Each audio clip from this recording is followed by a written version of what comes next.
بسم اللہ الرحمن الرحیم۔ شروع اللہ کے نام سے جو بڑا مہربان اور نہایت رحم والا ہے۔ حضرت عبداللہ بن عمر بن عاص رضی اللہ تعالی عنہما بیان کرتے ہیں، جب رسول اللہ صلی اللہ علیہ وسلم مسجد میں داخل ہوتے تو یہ دعا پڑھتے: اعوذ باللہ العظیم وبوجہہ الکریم وسلطانہ القدیم من الشیطان الرجیم۔ آپ صلی اللہ علیہ وسلم نے فرمایا، پس جب کوئی شخص یہ دعا پڑھتا ہے تو شیطان کہتا ہے اب یہ سارا دن مجھ سے محفوظ رہے گا۔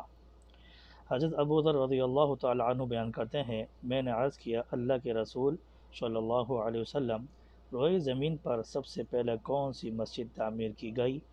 آپ صلی اللہ علیہ وسلم نے فرمایا مسجد حرام۔ راوی کہتے ہیں میں نے عرض کیا پھر کون سی مسجد؟ آپ صلی اللہ علیہ وسلم نے فرمایا مسجد اقصی۔ میں نے عرض کیا ان دونوں کی تعمیر کے درمیان کتنا وقفہ ہے؟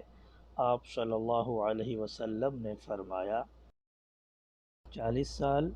پھر ساری زمین تیرے لیے مسجد ہے، جہاں نماز کا وقت ہو جائے نماز پڑھ لو۔ متفق علیہ۔